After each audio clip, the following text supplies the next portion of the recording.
नमस्कार, मैं हूं आपके साथ अनुष्का राय और आप देख रहे हैं बालोतरा दल। पेगासस सॉफ्टवेयर की मदद से अपने ही मंत्रियों, नेताओं, विपक्षी नेताओं व पत्रकारों की जासूसी कांड में मोदी सरकार घिरती नजर आ रही है। पेगासस को लेकर भले ही मोदी विपक्षी नेताओं पर हमलावर हो रहे हो, लेकिन देश में हो रहे विरोध के कारण पीएम का विरोध फीका पड़ रहा है। बता दें कि सोमवार से भारी हंगामे के बीच शुरू हुए संसद के मानसून सत्र ने यह संकेत दे दिया है कि आने वाले दिनों में बाकी मुद्दों के अलावा जासूसी कांड की गूंज भी बहुत तेजी से सुनाई देगी।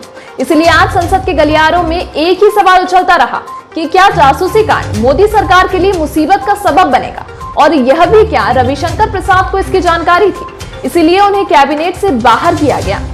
पीएम मोदी अपने सिपह सलारों की मदद से भले विपक्ष की हवा टाइट करने के लिए कमर कस रहे हो, लेकिन जासूसी कांड में पीएम मोदी को बैकफुट पर ला दिया है। सबसे बड़ी बात कि सरकार कभी भी मानेगी नहीं कि उसने जासूसी करवाई, या फिर उसे इस बात का पता था कि देश में किन लोगों की फोन हैकिंग हो रही है।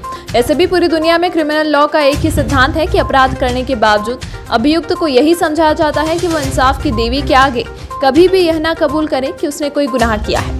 यही सिद्धांत दुनिया की सरकारों पर भी लागू होता है। इसलिए कानून के जानकारों की निगाह में कुछ दिनों की शोर शराबे के बाद केंद्र सरकार भी इससे अपना पल्ला झाड़कर बच निकलेगी।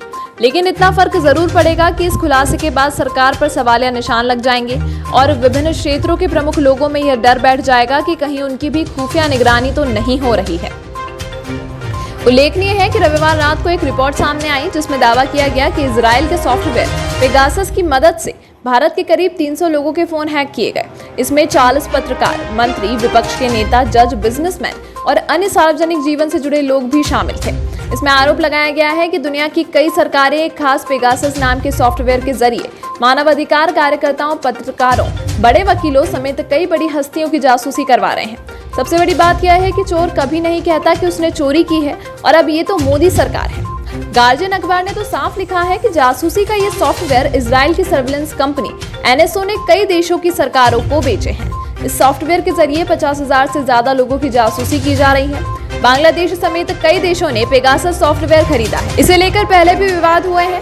मेक्सिको से लेकर सऊदी अरब की सरकार तक पर इसके इस्तेमाल को लेकर सवाल उठाए जा चुके हैं। भारत के बारे में आधिकारिक तौर पर यह जानकारी नहीं है कि सरकार ने एनएसओ से पेगासस को खरीदा है या नहीं, लेकिन जिस तरह के दावे किए जा रहे हैं, रिपोर्ट पेश की जा रही है, उससे भारत सरकार पर सवालिया निशान लग रहे हैं। हालांकि एनएसओ कंपनी खुद पर लगे सभी आरोपों को पहले भी खारिज करती रही है और अब भी उसने यही किया है। सरकारें भी जाहिर तौर पर यही बताती हैं कि इसे खरीदने के लिए उनका मकसद सुरक्षा और आतंकवाद पर रोक लगाना है, लेकिन कई देश की सरकारों पर पेगासस के मनचाहे इस्तेमाल और दुरुपयोग के गंभीर आरोप लगे हैं, जैसा कि अब मोदी सरकार पर लगा हुआ है। साइबर सुरक्षा कंपनी कैस्परस्काई की एक रिपोर्ट्स के अनुसार पेगासस आपको एनक्रिप्टेड ऑडियो सुनने और एनक्रिप्टेड संदेशों को पढ़ने लायक बना देता है। एनक्रिप्टेड ऐसे संदेश होते हैं जिसकी जानकारी सिर्फ मैसेज भेजने वाले और रिसीव करने वाले को होती है। जिस कंपनी के प्लेटफॉर्म पर मैसेज भेजा जा रहा है वो भी उसे देख या सुन नहीं सकती।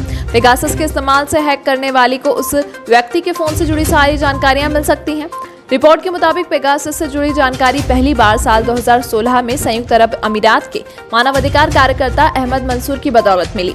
इसके बाद साल 2017 में न्यूयॉर्क टाइम्स में छपी एक रिपोर्ट के मुताबिक मेक्सिको की सरकार पर पेगासस की मदद से मोबाइल की जासूसी करने वाला उपकरण बनाने का आरोप लगा।